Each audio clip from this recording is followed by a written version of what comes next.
우리의 인생이 기대가 되기도 하고 때로는 걱정이 되기도 하고 염려가 되는 이유는 우리의 인생이 어떻게 흘러갈지 모르기 때문에 그렇습니다. 우리가 내 인생의 10년 후를 알 수 있다면 20년 후에 내가 어떻게 살고 있을지를 알고 있다면 어떤 부분은 굉장히 유익한 부분이 있지만 또 어떤 부분은 굉장히 불안하고 또 인생의 기대치를 싹 깎아먹는 그런 일이 되기도 할 것입니다. 그런데 하나님께서는 저와 여러분들 모두에게 그 사람이 똑똑한 사람이든지 그렇지 않은 사람이든지 그가 건강하든지 그렇지 않든지 누구에게나 다 미래는 다 이렇게 가림막으로 가려놓으셔서 그 시간이 돼봐야 이게 나구나. 내가 10년 후에 내 모습은 어떨까? 10년 후가 돼봐야 알 수 있도록 하나님께서 모든 것들을 다 이렇게 잠궈 놓으셨습니다. 물론 요즘은 여러 가지 기계가 발달도 하고 또 여러 그것들을 통해서 내 인생이 나중에 어떻게 될까? 특별히 얼굴 모양이라든가 이런 육체적인 모양들은 10년 후에 내가 어떤 모습 살까를 잘 이렇게 할 수 있도록 많이 발달돼 있지만 그러나 정확하게 내가 어디서 어떻게 무엇을 알고 사고 어떤 모습을 살지를 알 수 있는 사람은 단 한 사람도 없습니다. 저도 마찬가지죠. 제가 이 자리에서 이렇게 목회를 하고 이런 설교를 하고 여러분들과 함께 신앙생활을 하리라고는 저는 기대하지 못했고 상상도 할 수 없었습니다. 그러나 중요한 것은 내가 알지 못했다 할지라도 내가 기대하지 않았다 할지라도 제 인생을 하나님께서 이끄시고 하나님께서 인도하셨고 결국은 이 자리에 나를 있게 하신 분이 하나님이심을 전혀 의심치 않고 온전히 믿습니다. 그 믿음이 저에게 있기 때문에 저는 이 자리가 감사하고요. 그 믿음이 있기 때문에 저는 이 자리에서 더욱더 최선을 다하려고 마음을 먹습니다. 저는 여러분들에게도 이런 믿음이 있으셨으면 좋겠어요. 지금 내가 있는 이 자리가 물론 여기까지 오는데 내 결정들과 또 여러 사람들이 주는 환경들과 여러 가지 처지가 있었지만 그럼에도 불구하고 결정적으로 나를 이 자리에 있게 하신 하나님, 내가 이렇게 살 수 있도록 이 여건과 처지를 허락하신 분이 하나님이라는 사실을 여러분들이 잊지 않으셨으면 좋겠습니다. 이 믿음이 나에게 있을 때 이 믿음은 어떤 믿음으로 더 발전할 수 있냐면 앞으로 나에게 남겨진 인생도 하나님께서 인도하실 줄로 믿습니다. 그런 믿음을 가질 수 있는 거예요. 어제 저희 목사님 아시는 분 중에 그 따님이 결혼식이 있어서 그 결혼식을 갔습니다. 오랜만에 만난 분들도 계시고 자주 만난 분들도 계신데 어제 굉장히 반가운 얼굴 한 분을 뵀어요.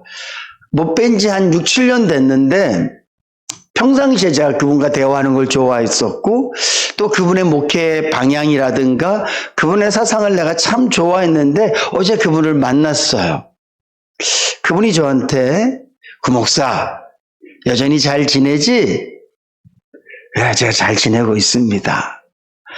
참 잘 지내는 것처럼 보여.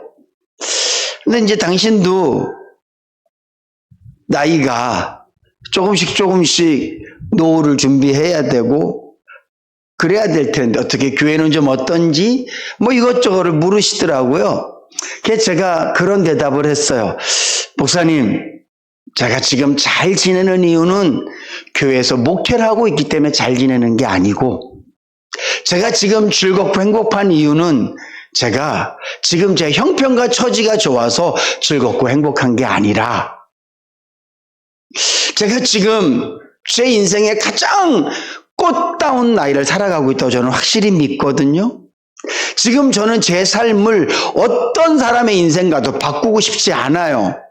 제가 아침이면 일어나서 이런 일을 하고 이렇게 살아가고 이런 사람들을 만나고 살아가는데 지금 제 인생을 누구와도 바꾸고 싶지 않을 만큼 제 인생은 저에게 너무 소중한데 그것은 내가 좋은 사람을 만나기 때문에 좋은 일을 하기 때문이 아니라 저는 예수 때문이에요.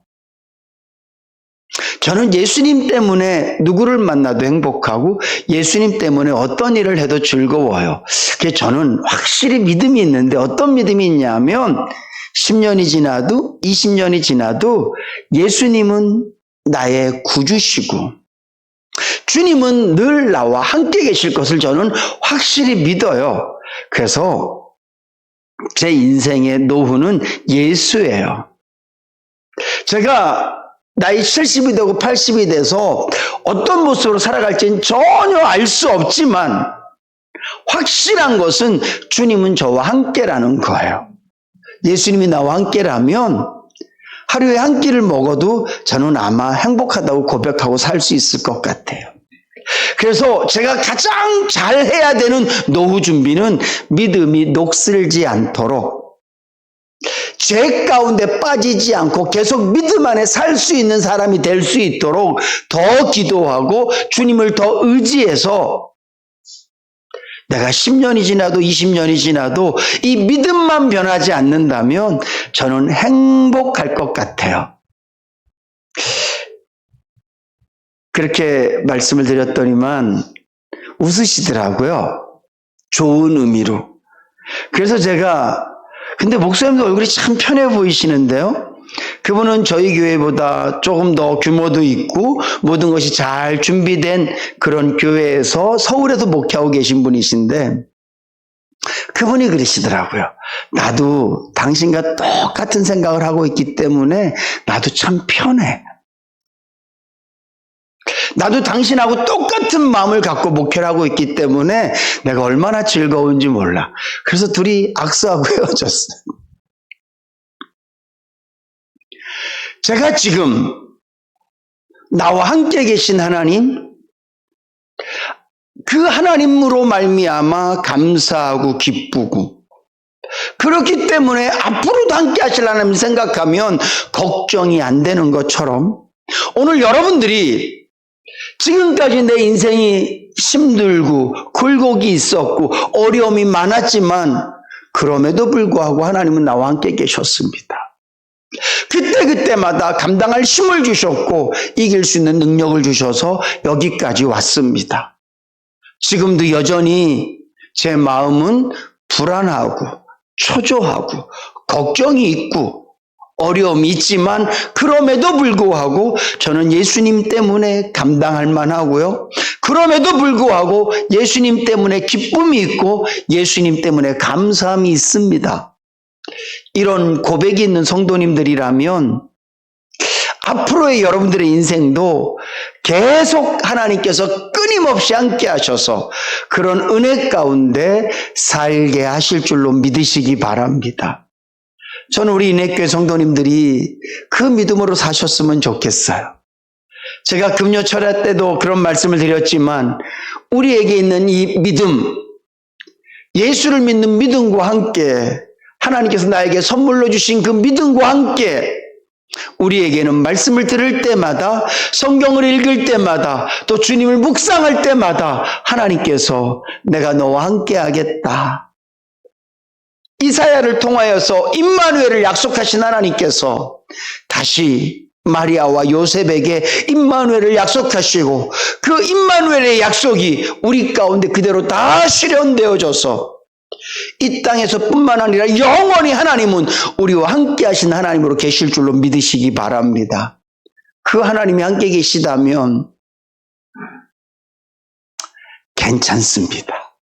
정말 그 하나님이 나와 함께 계시다고 믿는다면 고통 중에도 괜찮고 기쁨 중에도 괜찮고 환난 중에도 괜찮고 평안할 때도 괜찮습니다. 저는 그 믿음이 있기 때문에 이 길을 계속 걸어갈 것이고요.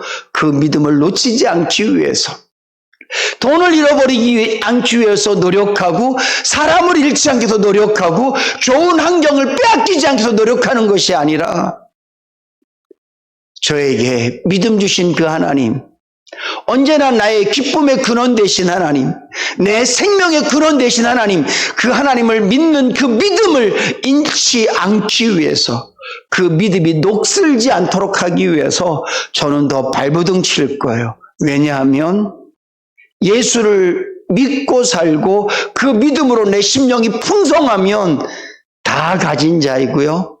모든 걸 다 갖고 있어도 예수 잃으면, 믿음 잃으면 우리의 마음은 전쟁터가 될 것이라는 걸 알기 때문에 저는 이 믿음 잃지 않도록 최선을 다할 겁니다.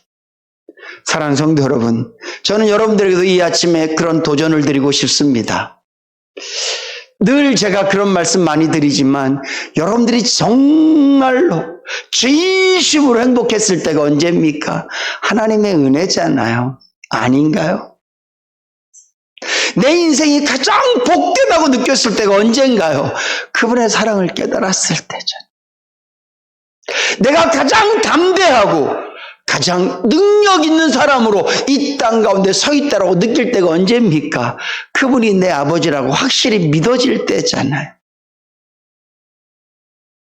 우리의 육신은 앞도 막히고 뒤도 막혀 있다 할지라도 전능하신 하나님께서 내 아버지시니까, 비록 내 육신의 발은 이 땅을 밟고 서 있지만 나는 하나님께 소속되어 있기 때문에 그 하나님의 은혜와 사랑으로 우리의 심령이 충만하면, 그분이 나를 인도하신다는 확실한 믿음을 갖고 산다면 우리의 인생 가운데 어떤 바람이 분다 할지라도, 어떤 환경이 내 눈앞에 펼쳐진다 할지라도 능히 감당해내고 오히려 기뻐하고 감사하고 오히려 감격하며 살 수 있는 그런 저와 여러분들이 되어질 줄로 믿습니다.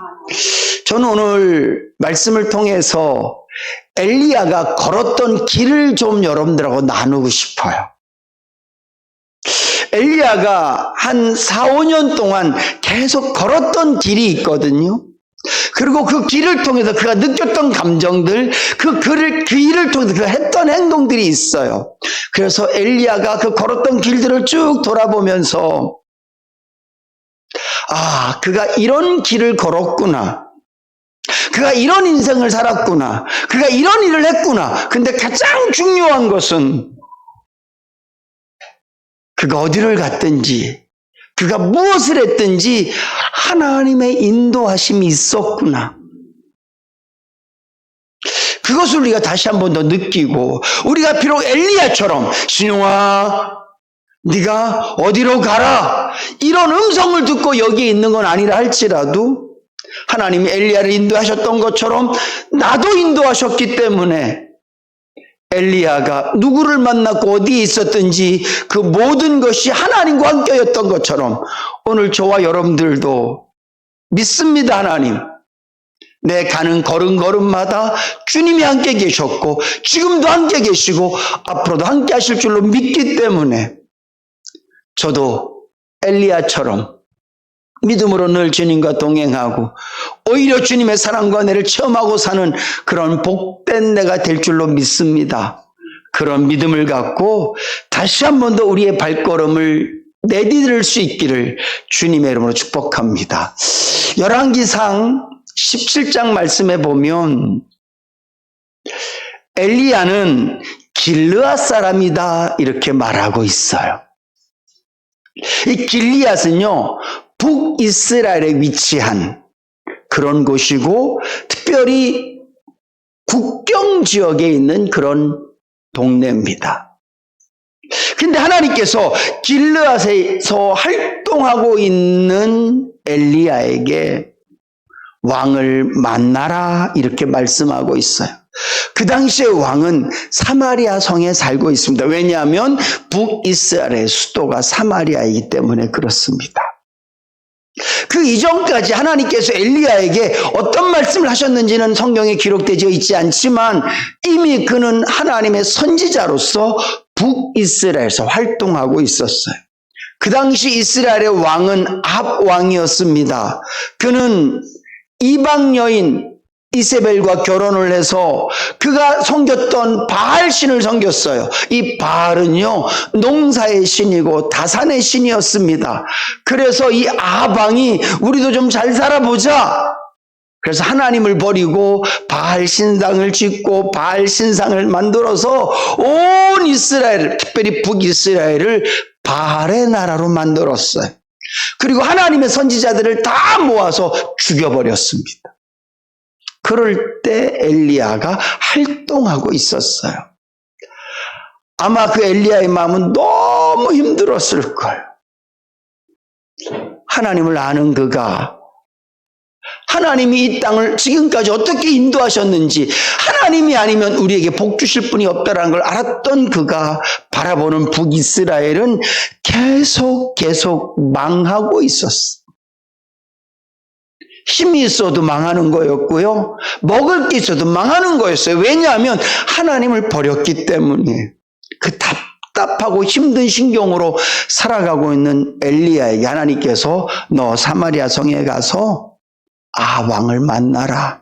그리고 그에게 말해라. 내가 다시 당신에게 말하기 전까지는 이 땅 가운데 가뭄이 있을 겁니다. 엘리야가 하나님 말씀을 붙들고 아방을 만나러 갑니다. 그 거리가 한 100km 정도 돼요. 그곳까지 가서 왕에게 얘기합니다. 왕이시여, 당신이 하나님을 버렸습니다. 하나님께서 말씀하십니다. 이제 내가 다시 이 땅 가운데 비가 오게 하겠다라고 말씀하기 전까지는 이 땅 가운데 비가 오지 않을 겁니다. 그리고 하나님께서 그에게 다시 말씀하세요. 이제는 네가 요단 강가 앞에 있는 그릿시내가에 가서 살아라. 하나님께서 엘리야에게 영적으로 원수 같은 아합왕을 만나라고 가게 하셨어요. 그 긴 거리를 걸어서 터벅터벅 그 길을 가서 그 말을 전했어요. 근데 하나님이 또다시 엘리야에게 이번에는 그릿시내가로 가라.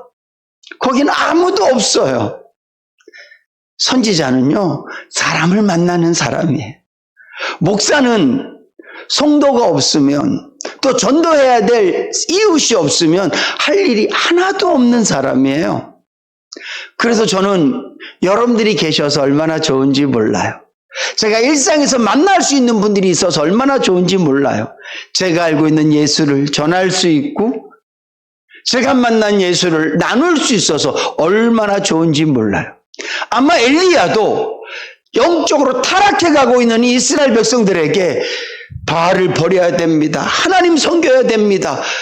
이런 뜨거운 열정과 불타는 마음으로 살고 싶었을 거예요. 근데 하나님께서 그를 그릿시내가로 가게 하셔요. 거긴 아무도 없습니다. 그저 냇물만 졸졸졸졸 흘러요. 그때 하나님께서 말씀하세요. 그곳에 가서 살아라. 진짜 비가 내리지 않을 거야. 모든 물들은 다 마르고 가물 거야. 거기서만 네가 물을 먹을 수 있어. 그리고 네가 먹을 양식은 내가 까마귀를 통해서 갖다 줄게. 그래서 까마귀가 매일 떡을 물고 와서 엘리야를 먹이고 그 그릿시내가에서 물을 마셨어요. 이렇게 얼마 동안 살고 있는데 결국은 그 그릿시내가 물도 말라버렸어요. 그랬더니 하나님께서 다시 말씀하세요. 이제는 시돈 땅으로 가라. 시돈은 이방 민족이 살고 있는 땅입니다. 그곳에 가면 가부 하나가 있을 텐데 그 가부에게 가서 나에게 먹을 것을 좀 달라고 얘기해라. 이렇게 얘기를 해요. 지금까지도 엘리야는 뭘 먹고 살았어요? 까마귀가 물어다 주는 것을 먹고 살았어요. 이게 되게 은혜스럽기도 하지만 때로는 되게 좀 제 입장에서 봤을 땐 굉장히 비위생적이고요. 출처도 없는 떡을 까마귀가 주둥이로 물어서 갖다 주는 거, 와, 하나님의 은혜입니다. 물론 그런 마음도 들지만 한편으로는 이걸 진짜 먹어야 되나? 그러고 시간을 보냈는데 다시 하나님께서 엘리야에게 너 가라. 여기 있으면 굶어 죽으니까 내가 너를 먹여 살릴게. 그러면서 보낸 땅이 이방 땅이에요. 그리고 그 땅에서 아주 막 능력을 행해서 잘 사는 사람을 통해서 대접받게 하는 게 아니라 그곳에 갔더니만 나무를 줍고 있는 한 여인이 있습니다.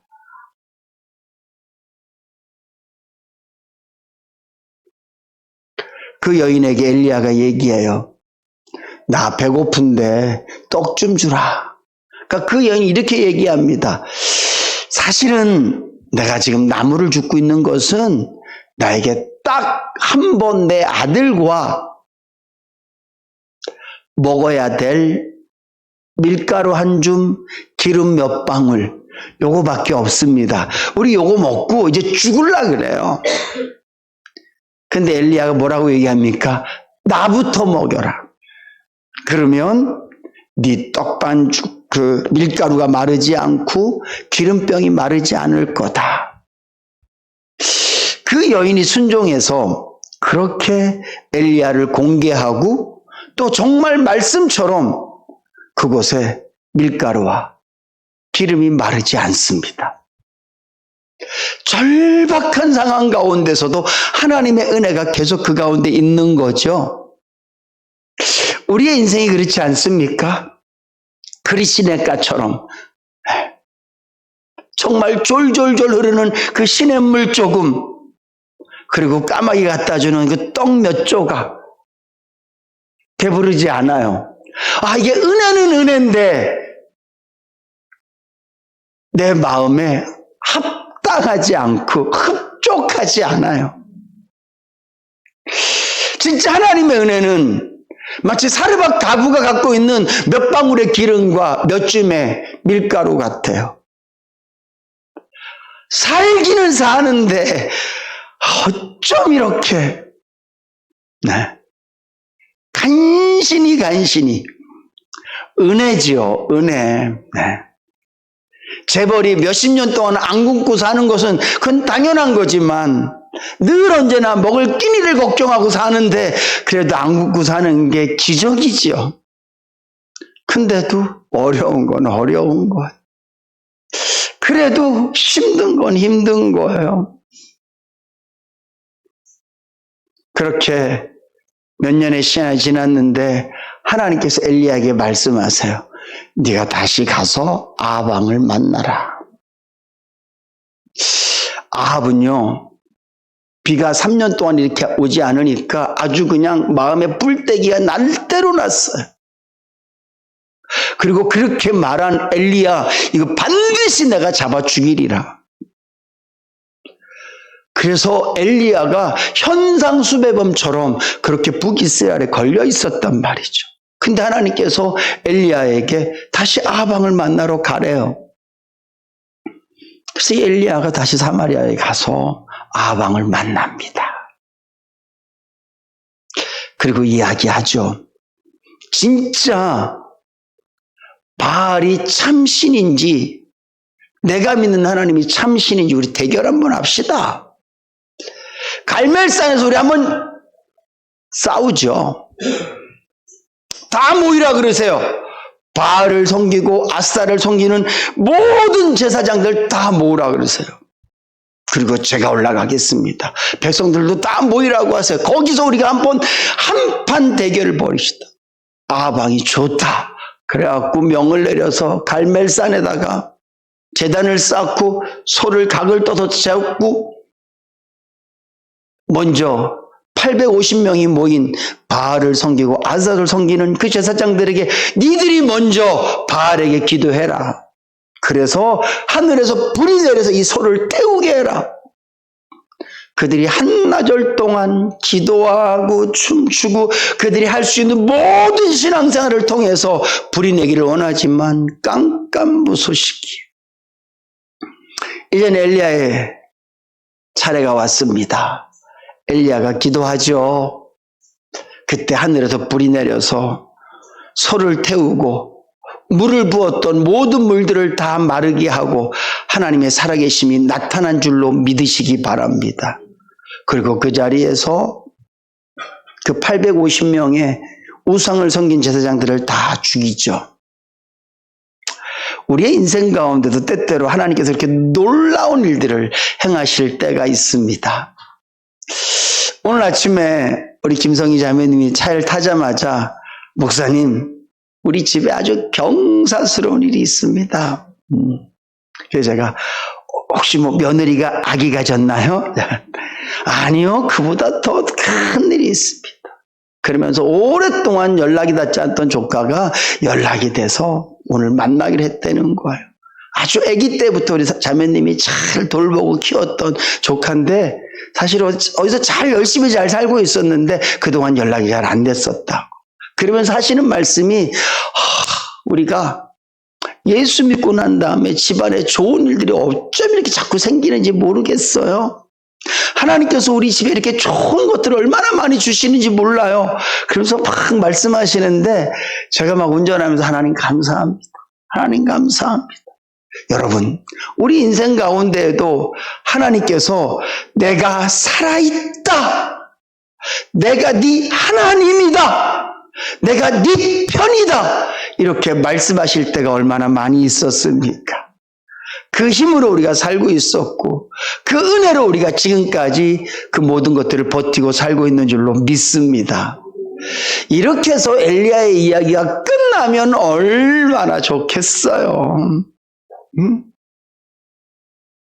길르앗 땅에 살고 있는 엘리야를 사마리아까지 보내시고 사마리아에 있는 엘리야를 다시 그리시네가로 보내시고 다시 시돈 쪽으로 보내서 그리고 다시 가나안 사마리아에 와서 하나님께서 봐라, 내가 하나님이다. 니들이 섬기는 바알 그거 아무것도 아니야. 내가 참 하나님이야. 무슨 바알이 다상을 상징하고 농사의 신으로 너희들을 풍부하게 한다고 그거 말도 안 돼. 나야 나. 그리고 하늘에서 비를 내리시잖아요. 3년 동안 메말랐던 그 땅을 완벽하게 하나님께서 적셔주신단 말이죠. 이렇게 끝나면 얼마나 좋겠어요. 이스라엘이 그냥 하나님의 나라로 다시 바뀌어지고 엘리야는 박수 받고 칭찬 듣고 얼마나 좋겠어요. 근데 이 이야기는 이렇게 끝나지 않습니다. 아하방의 아내 이세벨이 내가 반드시 엘리야를 죽이리라. 이 말을 엘리야가 들어요. 그리고 이 엘리야가 도망을 갑니다. 브엘세바로. 이거는요, 한 200km 정도 되는 거리예요. 남유다에 있는 브엘세바까지 그가 도망을 가요. 그가 그 긴 거리를 걸어서 도망가면서 무슨 생각을 했을까? 그런 생각을 해보는데요. 그것을 우리가 어디에서 그 답을 알 수 있냐면 엘리야가 그의 종과 함께 브엘세바까지 도망가고 난 다음에 그 종을 놔두고 하루길쯤 더 광야로 들어가요. 그리고 로뎀 나무 아래서 그가 하나님께 드리는 기도를 보면 그가 그 긴 시간을 걸어오면서 무슨 생각을 했는지 우리가 알 수 있어요. 그 하나님께 뭐라고 기도합니까? 하나님, 저 충분합니다. 하나님께서 나 선지자로 뽑아주신 거 충분하고요. 갈멜산에서 하나님의 불 경험한 거 충분하고요. 하나님의 물 비록 내가 경험한 거 충분합니다. 됐어요, 하나님. 그렇게 해도 쟤들 안 바뀌잖아요. 그렇게 해도 쟤들이 회개하지 않잖아요. 내가 하나님 전하는 사람인데 아무리 그들에게 하나님을 전하고 하나님의 능력이 나타나도 그들은 여전히 똑같지 않습니까? 그냥 여기가 조카오니 나 죽여주세요. 어쩌면 이 엘리야는요, 그 엄청난 것을 경험하고도 변하지 않는 이스라엘을 바라보면서 한 200km 되는 거리를 쭉 걸어오면서 생각한 게, 에휴, 됐다. 내가 뭐 더 무슨 영화를 보겠다고. 내가 반드시 하나님께 기도해야지. 죽여달라고. 죽여달라고 기도해야지. 날 죽여주세요. 그래서 엘리야는 그 노뎀나무 아래서 죽겠다고 기도하는 거. 죽여주세요. 죽여주세요. 내가 모세보다 뭐 더 나은 게 있습니까?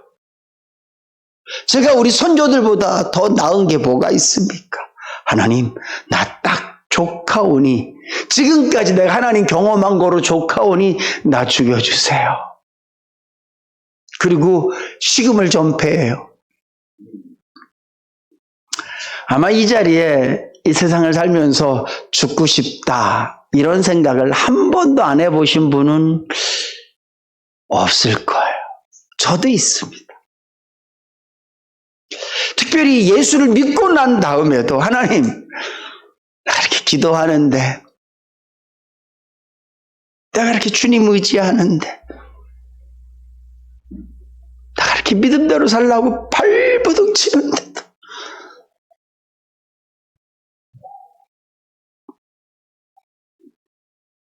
왜 내가 기도하는 대로 하나님께서 약속하신 대로 이런 일들이 이루어지지 않습니까?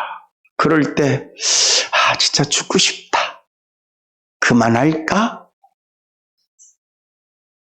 예수는 그만 믿어볼까? 기도는 멈춰볼까?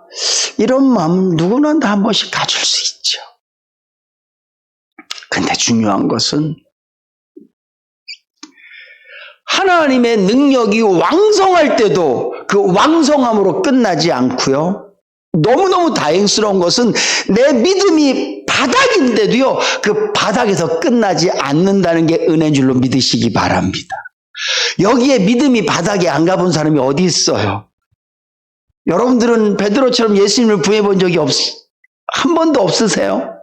여러분들은 은혜 가운데 할렐루야 아멘하고 믿음 충만한 가운데만 사셨습니까? 아니요. 저도 그렇고 우리 모두는 다 엘리야처럼 이제 죽었으면 좋겠습니다. 그렇게 믿음이 바닥일 때도 있어요. 근데 하나님은 바닥인 나를 그 바닥에서 끝내지 않으시고 다시 이렇게 세우시는 줄로 믿으시기 바랍니다.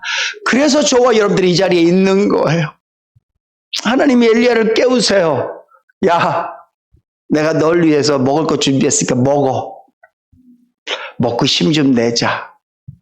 먹고 힘 좀 내자. 결국은 엘리야가 일어나서 먹습니다. 그리고 하나님께서 그 로뎀나무 아래에 있던 엘리야를 호렙산으로 가게 만들어요. 성경 말씀에 보니까 일주일 밤과 낮을 걸어서 한 500km 정도 되는 거리거든요. 호렙산까지. 이 호렙산은 우리가 잘 알다시피 애굽에서 가나안 땅 가기 전에 있는 산이에요. 가장 남쪽에 있는 산이. 그 먼 거리를 밤낮을 쉬지 않고 걸어서 호렙산에 이르죠. 거기서 하나님께서 다시 엘리야를 만나주시고 앞으로 엘리야의 삶을 어떻게 진행시킬지 하나님께서 이스라엘에 대한 이야기들을 다 말씀하세요. 하나님이 하박국 선지자에게 말했던 것처럼 물이 바다 덮음 같이 하나님의 영광이 온 세상을 덮을 것이라고 말씀하셨던 것처럼 지금 보기에는 바알과 이세벨이 아합이 마치 북이스라엘이 자기 땅인 것처럼 그렇게 하나님을 모욕하고 그렇게 가지만 결국은 하나님의 은혜와 공의와 진리가 이스라엘을 다 평정할 거야. 그 말씀을 엘리야에게 허락해 주시고 우리가 잘 알다시피 엘리야는요 호렙산에서 만난 그 하나님의 능력과 은혜로 다시 이스라엘로 올라가서 그의 후세 엘리사를 세우고 그는 하나님의 은혜 가운데 죽음을 맛보지 않고 하늘나라로 들리움을 받은 줄로 믿습니다. 사랑하는 성도 여러분, 우리의 인생이 어쩌면 엘리야의 그 걸음걸음처럼 내가 원하지 않았던 그곳으로 내가 바라지 않았던 일들을 경험하면서 우리의 인생이 지금까지 왔을 거예요.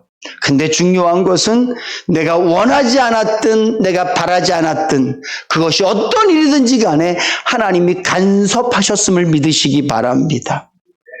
죽고 싶은 그 순간에도 주님은 겨우겨우 살아갈 수 있도록 신락 같은 소망을 우리에게 허락해 주셨고요. 또 하나님은 이 시간 부족한 종을 통하여서 이 자리가 하나님을 만날 수 있는 호렙이 되게 하신 줄로 믿으시기 바랍니다. 그리고 우리는 앞으로도 이 믿음을 지키며 이 길을 걸어갈 것이고요.